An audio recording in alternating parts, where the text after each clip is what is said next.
The finals in Rhode Island are set. We have the undefeated Skyhawks and the third-seeded Road Dogs. We'll break down how we got there, and just a crazy game. It lived up to the hype. We thought for a second it might not. It took a couple steals, a couple turnovers, a big 3-to-4 overtime. We're obviously talking about Lob City and the Skyhawks Part 2. Both were overtime games, and that's one way to kick off the semifinals, man. It's hard to match that when you're the two other teams, but that's one way to kick it off. Let's break down the semis, preview the finals, and have our analysts make some picks here on the second-to-last post-game show of the season. Yeah. This is the Legacy League. Tell me where your legacy be. Yeah. Wow. That's where we start. Wow. The Skyhawks, to do it once in a season is impressive. They do it twice in overtime. I know the regular season one was double overtime, but boy, oh boy. And we're going to get to that, that fourth quarter, especially the last 2 minutes, especially because it was the Skyhawks by 7 with 30 seconds to go, and it was the Skyhawks by 4 with 17 seconds left, where you start doing the math and you're counting on all your fingers. You're like, all right, if they make one free throw at least, and and still, Gian Abadijan with a near half-court shot to force overtime, and then even in the overtime, Lob City, well, it was tied. I think Lob City had a lead. Yeah, Almar got fouled, and Lob City had a lead in that overtime. I was checking my notes. All right, let's just do it. So the first game, Lob City and the Skyhawks. It is the Skyhawks staying undefeated and getting the win.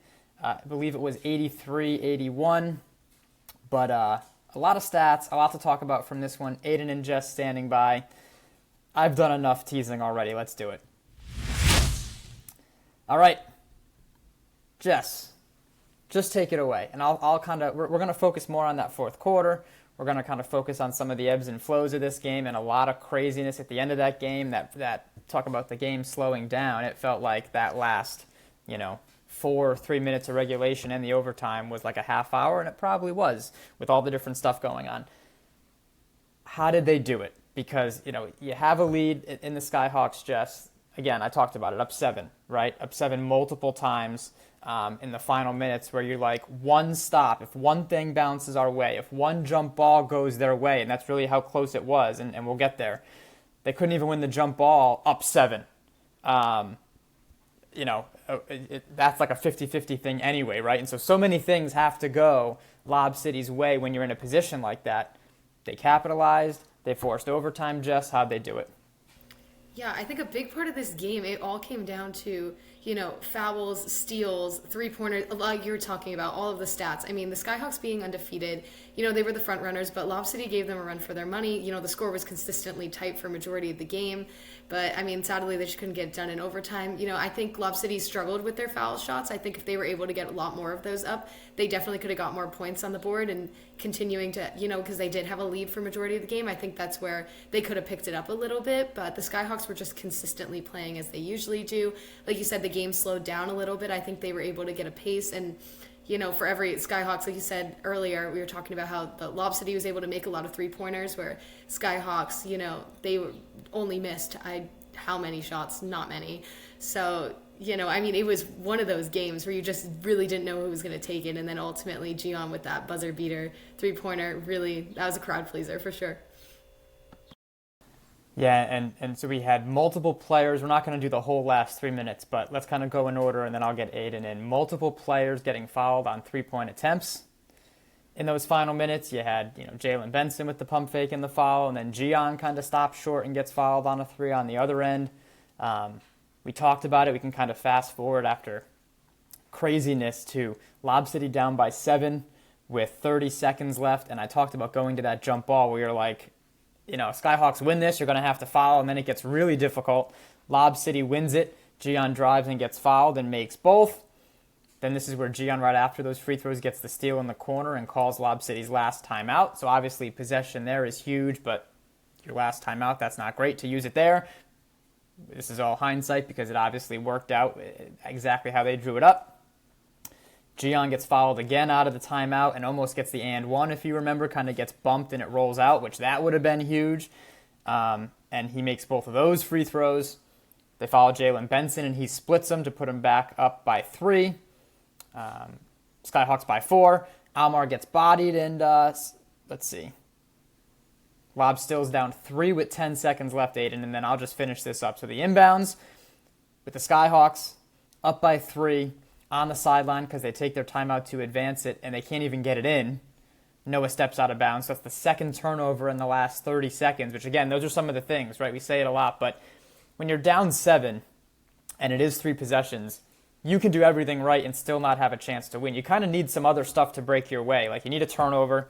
You're going to need some missed free throws. Like, you need some things out of your control sometimes.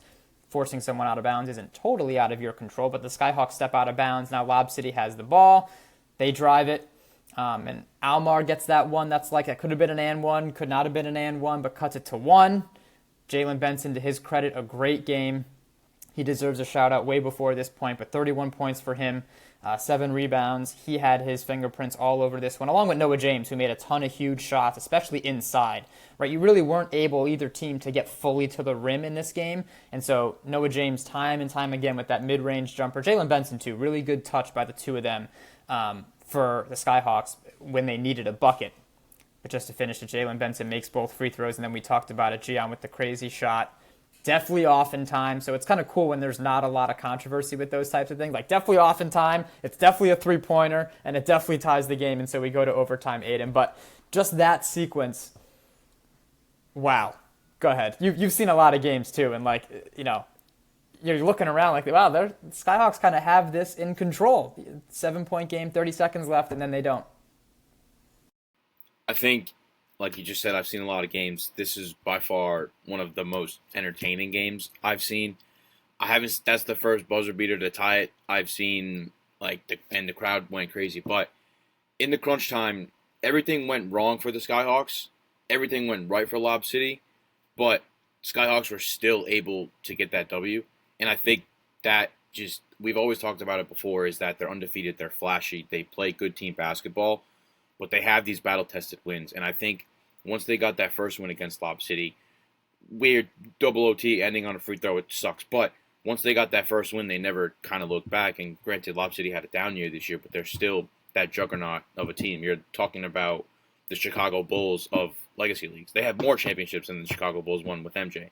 So it's kind of like I just said, everything was going correct for Lob City, and they played a two-headed monster game, which was very weird from what we've seen. It was just Gian and just Almar, and it worked for them. But unfortunately, didn't get it done in the end. With the Skyhawks, Jalen Benson with a fantastic game, 31, 12 of 17. And like you just said, Noah with 21. It was like Noah missed 4 shots, and I don't think he missed a shot in like the second half. Anytime he was cool, calm, collected, you can tell the Skyhawks wanted this. They weren't trying to create any problems or argue many calls. They argued some calls. The refs let the playoffs be a playoff game. You don't want to call every single foul. So yeah, there were some missed calls, some weird calls, but again, you don't want to have 5 minutes into a 10-second clip of a game. But the Skyhawks, man, Noah, any shot he put up in the third or fourth quarter seemed like it was going in. And I think, looking at the stats too, Omar only had 8 points. And when your third best player or third best option, 2A and 2B, as I would say for Jalen Benson and Omar, I've already said it before. But if you can get this W, and one of your most prolific scorers on the team, who averages 26, 27 a game, is only scoring 8, and he's giving you valuable minutes, it opens up the doors for other players like Demoy, who had 16. He's always going to give you that 9 to 10 range, but he was super effective in this game. He did get the game-winning oop in overtime. There was still 1 second left. Everybody thought it was over. But that game-winning oop in that play, when Noah James and DeMar Anderson are on the court, you always have to be ready for the oop or the air raid, because you never know who's going to dunk on you. Yeah, I guess in this game, and 2 things, in this game, Omar was the third, maybe the 4th best player, which is even crazy to say, and that doesn't mean, he is every time. Because, Dom did have a great game, and you talked about, we're going to get to overtime quickly, just kind of some of those plays. But to have the lead, to then be going to overtime, and it's like everything's falling down around you. Like, what do you mean we're going to overtime? We're a jump ball away, a free throw away, a rebound away, not a steal away. from winning, and so to now be in overtime and to bounce back, like I said, they even trailed in the overtime, and to still make those plays. So Lob wins the tip, Gian misses a three. The Skyhawks actually go out of bounds, so Lob City has the ball twice before kind of the Skyhawks get it to their end of the floor in overtime, which is, again, not ideal in a 2-minute overtime. Almar gets fouled and makes both. Speaking of Omar, gets a tough layup, so there you go, his key in the overtime to tie it with 107 left. And it's another one of those kind of like the Almar we talked about near and one. You're kind of getting bumped, there's some contact, but it's kind of even and you still finish. We've seen it called an and one. I'm glad kind of they didn't call either of those and ones, but it's a tough finish to tie the game. Lob City's killing the clock, and then they kind of decide not to kill it, and they go with 35 seconds left. And I think it was Almar here, but it's all right. Then the Skyhawks got a tip away after Gian misses a layup. And then that play at the end with the lob where the Skyhawks do run it down. Noah actually kind of loses it on a semi-spin move away from a defender. And he kind of loses it, regains it, and gets to Jalen, who then kind of drives after a little bit of... It's almost better that way sometimes when the play breaks down a little bit, because now everyone's kind of scrambling, and it's almost more ideal offensively, because you'd rather the defense scrambling than being set in that scenario. They get the lob to put the Skyhawks up by 2, and then the inbounds gets tipped, and Lob City doesn't even get a shot up. So, yeah, great game, especially after Lob City taking the timeout to advance it. So the rules kind of worked, which is cool. It's kind of nice to see, like, all right, one timeout each. That makes sense. There was good flow, right? Despite everything we just talked about, and this foul, this jump ball, this turnover, it was moving. There was flow, and I think we got a really, really good game, and we had multiple, like, championship moments, right? Like, when they do, like, the one shining moment, I think I got it right from March Madness. Those clips that they show from the championship game, like, I realize this wasn't the championship, but there's, like, those plays along the way for a championship team, and that doesn't mean the Road Dogs are just going to roll over. We're going to get to their game in a second, but just kind of last thoughts on this one and those plays after plays. Noah James layup in traffic. Omar Rahman layup in traffic. They get a steal. They're making their free throws. We're going to talk about your Road Dogs in a second and how they proved you wrong, but this game had everything for both of these teams, and a really impressive game by both teams. And I hate the saying it stinks someone had to win, because that's the whole point. But it does. I wish we were still playing. I wish we could just keep going. But yeah, Jess, final thoughts on this one. Yeah, I mean, both teams just know how to play a really good game of basketball. That was probably my favorite game I've watched this season so far. You just, never knew it was going to happen. Both teams dominating offensively and defensively. Just an overall, but the Skyhawks at the end of the day, they are the team to beat, They have, like you said, all the players, like Noah James and everyone, they're just able to get their points up, and I'm excited to see them play next week. And so we'll get Aidan back in a second. Gian Abedijan with 39 and 8 3-pointers. Almar Sabit with 26 and 4. And then no one else had more than 5. Hachi with 5, Cody with 5, Nuri with 4. And so really those two leading the way for Lob City. Rebounds were kind of even. Just 13 threes for Lob City to 8 for the Skyhawks. And we talked about Jalen Benson and Noah James with 31 and 21 each. Just pretty even, Aidan. And two teams that I wonder, if they played like a best of 7, it'd probably go 7. And I think that's fair, even though it is 2-0 Skyhawks in this season. It feels like it can easily go 7. And just one of those games that, next season you'd be like, remember that game? Like next year you'd be like, oh my God. We'll see those clips over and over from this game for sure. Yeah, again, like we said, I've seen many games, and it's just what I want to take away from this is that we've said it before. I'm just reiterating myself. I'm repeating myself, but the Skyhawks have been and will be legitimate championship contenders if they keep this roster together and continue to play in the winter and the next summer, because they are well equipped to combat any of the teams that we've seen in Legacy, and especially well equipped to combat Lob City because they have a 2-0 record against Lob City. Not many teams can say they have a winning record above Lob City. And I never want to bet against Lob City. Everybody knows that. We talk about Lob City a lot, but you can't talk about legacy or championships without Lob City in this league. And I hope the Skyhawks know not how important this win was, but they know how important it was because they're making the championship. But it's just to see they have a very good team, a very dominant team. And like I just said, Omar being the fourth option in this game, scoring only 8 points. And you got a ton of valuable minutes from Des Moines, and I think that's their key. Is they, like I said, Noah was out of crunch time in other games before, and I think they kind of well equipped with that. He was back in during these games, but they know their rotations and they know what each and every single person's role is on the court and how they have to play their role in order to win the game. I was trying to find it. I think they are really 2-0 against Lob City because I don't believe they played. They didn't play in the playoffs, and I don't believe they played in the regular season last summer. So I was trying to, and I could be wrong, but I don't see it. So that is a good record against Lob City for sure. All right, the second game. How do you follow that up? Well, we're gonna try.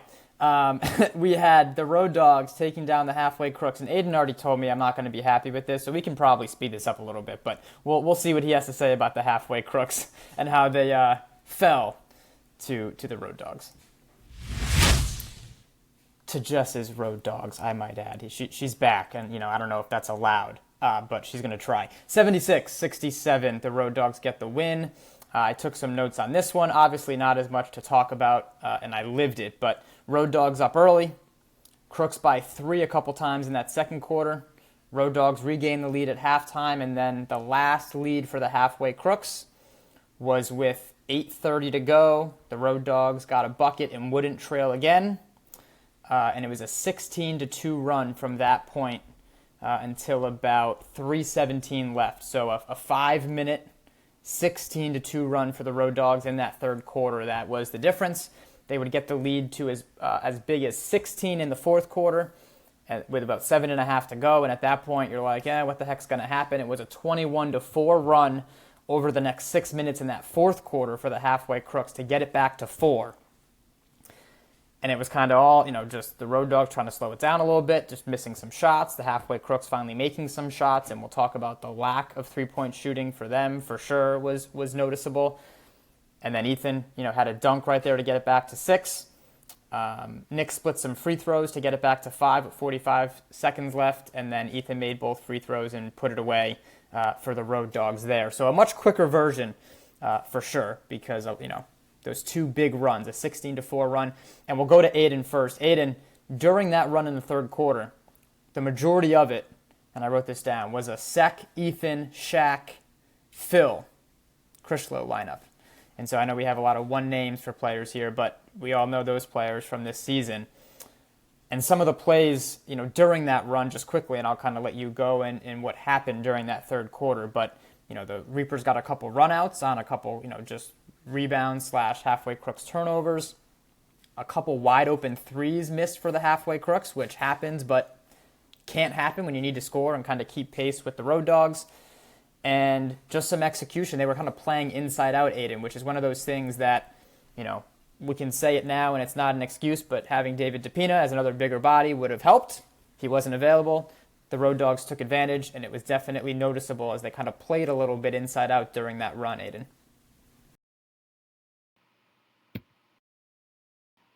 All right, fix myself. But yeah, like you just said, I got a couple takeaways. But like speaking on David DePina, the best ability is availability, and it's unfortunate that he wasn't there.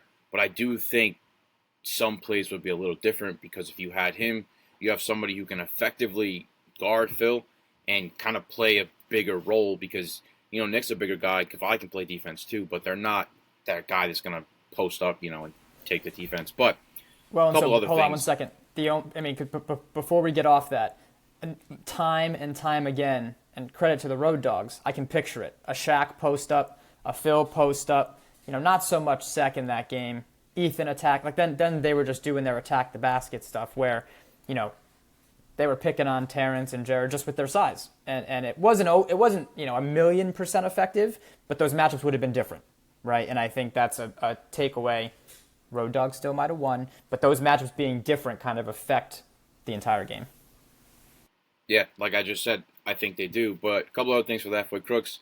I think Kawhi's shot selection is just a little poor, and he's a great player, very explosive and can get crazy dunks. But when your game is typically not threes, and you make maybe 1 to 2 threes a game out of the 5, 6, 7 you take, you're not shooting threes effectively, and you kind of need to shy away from that.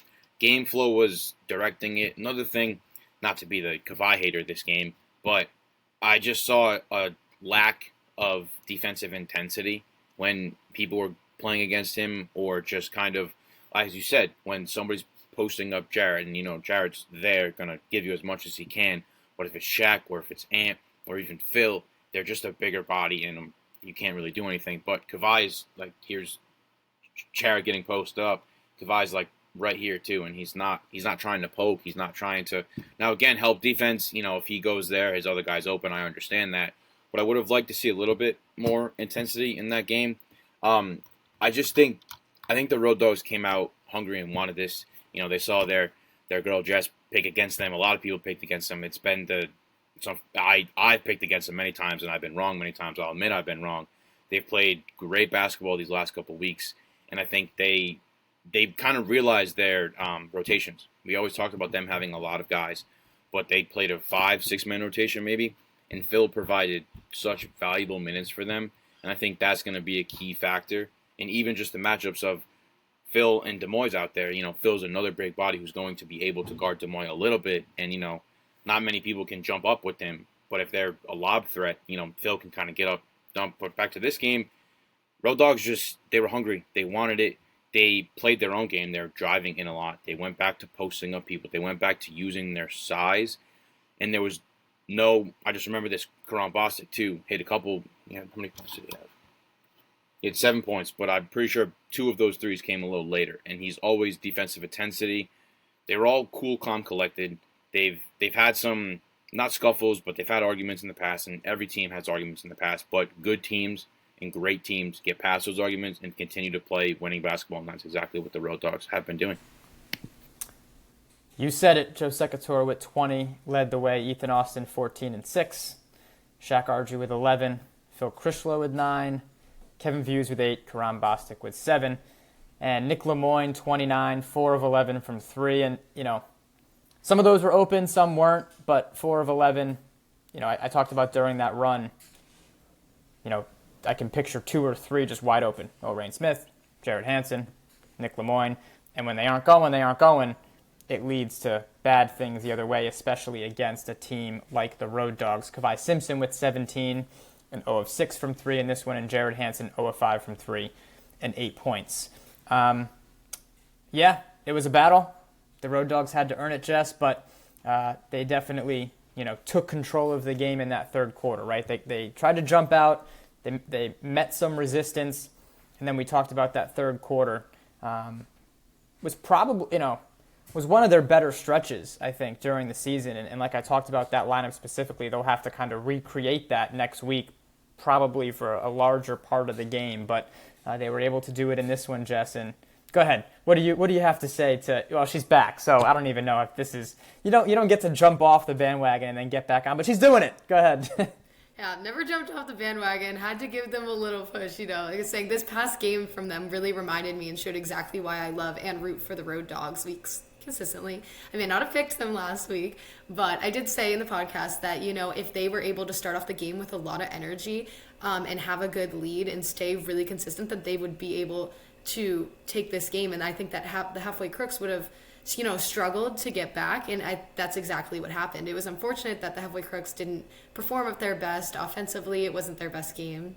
But, the Road Dogs were just able to dominate offensively and defensively, and I think they were able to get a lot of rebounds, which was really important. Therefore, they could go back down the court, get some extra points up, whereas the halfway crooks were putting up the ball, missing, and then not getting another chance to, put it back in for themselves. But I think once the Road Dogs, they came in, like you said, hungry, like they wanted that win. They knew that they had to get it and that they could. So I think just that motivation, that drive in their rotation, everything was working pretty perfectly for the Road Dogs. And I'd love to see them play that way next week. And if they do, they can win. Yeah, we'll see. because she will have a chance to fully, plant the flag on the Road Dogs bandwagon and maybe take over the steering wheel duties if she picks correctly next week. But we'll see. We'll see about that. As for the Road Dogs themselves, 5 of 15 from 3, and they had a ton of good looks, and so that obviously won't be enough next week. 3-point shooting, and both teams shot it well kind of besides that. Again, that fourth quarter, kind of the same thing we talked about for the halfway crooks in previous weeks, right? That fourth quarter stats section inflates these numbers a little bit because it was a little scary through the first, 3 quarters for sure. But yeah, all right, enough on that one. Let's do it. So that sets up the undefeated Skyhawks and the third-seeded Road Dogs. I have some information about when these teams played each other, as well as when they played both last summer. And I didn't even look at the Road Dogs in the winter. Who cares? Because last summer, the Road Dogs were the 8th seed, I'm pretty sure, and went all the way to win it all. And so now it's summertime again, and something about the summer, the Road Dogs love it. But let's do it. We're going to have them make some picks in a second. Skyhawks and Road Dogs coming up in the finals. All right, well, first, these two teams met in Week 4. It was a 69-60 Skyhawks win. Noticeably missing Omar and Dom for the Skyhawks were not there. And the Road Dogs did have everybody, even though Shaq did miss some games later in the season. He was there for this one. And it was still a Skyhawks win by 9. Both teams are different since then. In that game, Road Dogs were 5 of 21 from 3, so kind of repeating some of the three-point struggles, and the Skyhawks only 5 of 16. The rebounds were pretty even, and so just some things to watch, rebounding and three-pointers. All right, don't make your pick yet. Aidan, your key, after we kind of talked about their last matchup, and then I'll jump back in after you guys each give your keys. Don't make your pick. We got to build some suspense, but the one thing you're looking for, right? So it could be a stat, it could be a matchup, it could be a player. The one thing that will dictate who wins the finals this year. I think the one thing that can dictate the finals this year is it's not, I was going to say shot selection, but that's too broad. It's just kind of, I'll say this, playing the game you want to play as a team. Don't let style. Yeah, don't let the other team stop what you're trying to do. And that's easier said than done. But the key is Skyhawks play the same basketball they've been playing the last 9 weeks, and the Road Dogs play the same basketball they've been playing. No offense to them, but play the basketball you've been playing the last 4 weeks, because that's where you kind of got your stride and you're playing very well together. So just continuing to play your style of basketball. And we'll do some matchup stuff in a second, but Jess, kind of your key, your one thing you're looking for in this one. Yeah, I think I'm kind of looking for, the good matchups. I'd love to see the 3-point makes between Joe for the Road Dogs and between, Noah for the Skyhawks. I think between both teams, you got Jalen Benson, Demoy Ennis, you got Ethan Austin, Shaq Audrey. I think these players can match up really well, and I'm excited to see who's going to kind of bring the heat and kind of beat out the other one. It's pretty even in those matchups, right? You start kind of going down the list. All right, like Noah, whoever he's guarding is kind of fine, whether it's Ethan or whatever. That's a pretty, even matchup, even both ways. You don't hate that. And then whether it's Shaq and Jalen, all right, they probably can both guard each other pretty well, and I'm in on that one. Omar, Kevin Views, Omar, Joe Secator, even both ways on that. Maybe Omar just size-wise a little bit offensively with how good he can get to the hoop, maybe a little advantage there, but still nothing crazy where that's where they're going to attack, right? I wouldn't say that by any means. And then whoever's kind of left, right, whether it's Phil, Ant Lyons kind of started down low a little bit, but someone will have to kind of match when Demoy is in there and do their best. And rebounding is going to be huge too. Right, I know we kind of talk about a lot of this stuff throughout the entire season. It's rebounding, it's turnovers, it's making shots no crap, right? But just to recap quickly, just some playoff history. I really should look up. Let's do this first. So last season, no Skyhawks, but it was the Road Dogs in the quarters getting the win.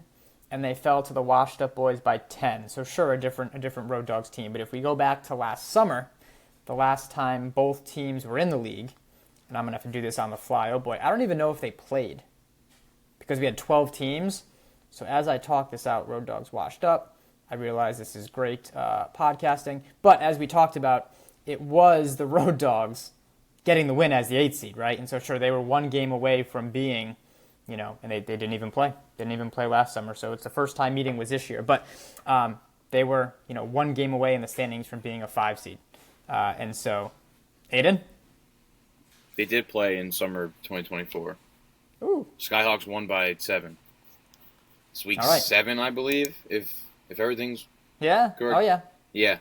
Very, Cool. very, very, not very different team, but that Road Dogs team is quite different than this Road Dogs team. Yes. Noah James with 37 in that one, and Kareem Cooper with 28 when they played last summer. We talked about what happened when they played this summer. Last summer, quickly, the Road Dogs beat Lob when Joe Secator didn't show up for them in the quarterfinals, and so now it is Joe Secator on the Road Dogs. So some fun stuff there.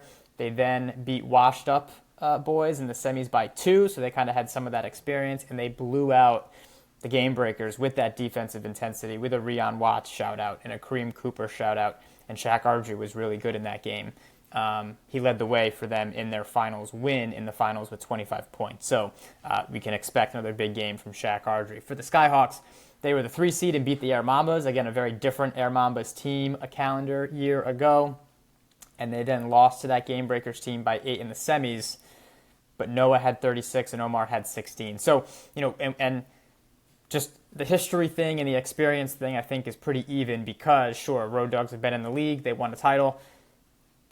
That game we just saw and we just talked about enough between Lob City and Skyhawks feels like it kind of counts for a lot of playoff experience.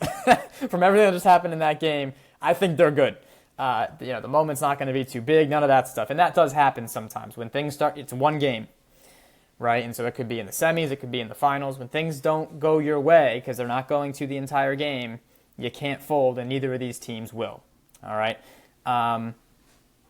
Any other matchups, and then we'll have you make picks and we'll get out of here. But it is the finals. And so, I'm putting you guys on the spot. Last thing, your player. We'll do Aidan first, okay? Name a player that is going to lead the way for their team. And you can kind of tease it into who you're going to pick, but don't make your pick yet. But just your player that you expect to have a really good game and impact the finals. Maybe on a losing side, but who's going to have a dominant game, like, oh my God, they had how many? They had 35. No, what? And were effective and all that stuff. But Aidan, who you got for your player to watch is kind of wrong because we just named all the players and all the matchup stuff, but your standout player, I guess. I want to say my standout player, just to pay attention to a lot, is Noah. He's had not a rough year this year. He's had a down year compared to last summer and compared to the Mass League that he's in. But I'm really interested to see what the captain of this team can do because we know that the rest of his team can score and we know that he can score. But I'm really interested to see because he was super cool, calm, and collected during that semifinals matchup last night. And I'm pretty sure he's going to carry that over because he knows what's at stake. And I'm very interested to see how locked in he becomes. I only laugh because I had to rewind it 3 times when Jalen fouled at the end of regulation, I think. Jalen fouled at some point when the Skyhawks were in the bonus and they had a lead. And in the most Noah way possible, he was like, "What are you doing?" But as you can imagine, it wasn't like I would say it, or someone else might say it, where it's like, "Come on," because he gets so into it. It was exactly how you'd expect it to come out of Noah's mouth. But he was like, "Dude, we're giving him free throws, and we can't be doing that." And so talk about collected, right? And that mindset and just how he kind of always is. Yeah.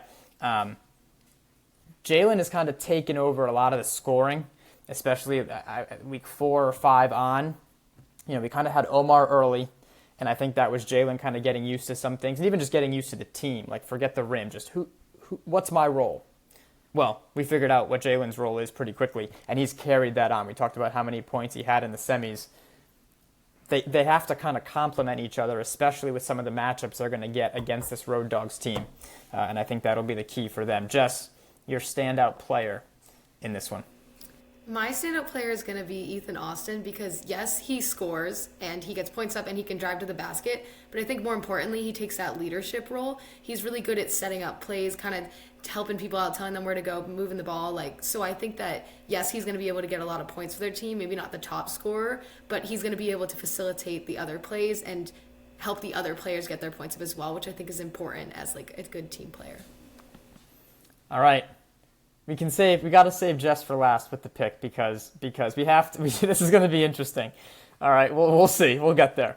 It's the last time picking something, so just are you going to go down with the ship? You have time to think about it. Aidan, who you got and why between the Skyhawks and Road Dogs? I'm going to pick the Skyhawks. My reasoning is I don't think the Skyhawks, the way they've won some of these games this year and they're battle tested and they're playoff tested, I don't see a team that can beat them. Now the Road Dogs, there's a chance that they could. And they will, if I'm wrong, they will let me know I'm wrong.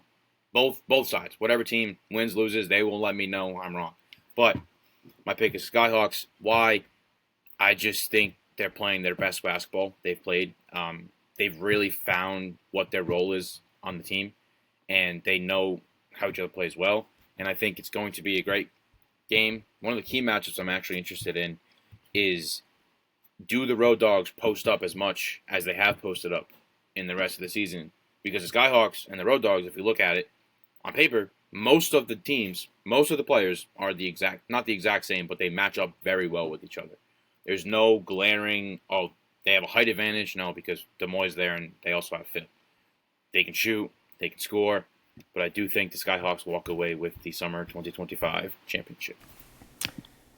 Well, and if they do, and this is some research on the spot, so we're going to recount to double check, but if they do, they become the fifth five, in Rhode Island to finish off the undefeated season. The other four, it's not a hard trivia question, Lob City in some version, okay? They would then become the 11th team all-time to do it, and there is no undefeated team in Massachusetts, which the final just happens a day before there, so it's not like that stat could be incorrect. They would be the fifth in Rhode Island. There has been 5 in Connecticut, not counting this season, obviously, which there is the Flint Tropics undefeated there, and their playoffs start this week. And A1 did it in Massachusetts, so there you go. So quick math, they would be the 11th team overall to do it, and the 5th team to finish the whole season undefeated with a championship. Jess, in your opinion, are the Skyhawks going to finish it off undefeated, or is she going to take out the Road Dogs jersey and put it back on and join the crowd? What do you think, Jess?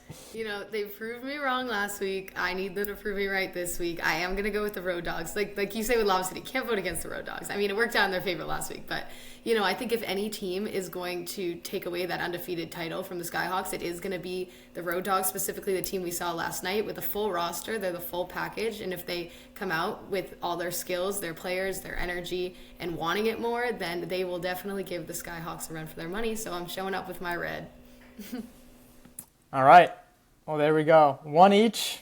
I don't get to make a pick. That's the best part. I just get to be there and make it feel like the finals. And so Aidan knows what that means. I'm very excited. It's a fun night. I like winning the finals, and that hasn't happened. But if I can't do that, I do enjoy the MC duties and the music and the post-game ceremony. And so we have a lot of fun stuff planned. I don't want to give too much away, but you'll want to win the finals. We have some cool stuff, even at All-Star Night, to give away. And so we also will have a finals MVP. And so we decide that on the spot as well. Almar Sabat was the finals MVP last season, and we will see who joins him as a finals MVP. When this game takes place on Tuesday, August 12th, 8 p.m., so not 7:30 or 8:30, but we're going back to prime time, 8 p.m. On YouTube. You can watch it live. I know some people will come out, which is great. Oakland Beach Boys and Girls Club, we had a very good crowd, and you'll see it in the clip when we post it later in the week, when Gian makes the shot, when the Skyhawks think they've won it on the alley-oop. Just fun. That's the type of atmosphere that is fun.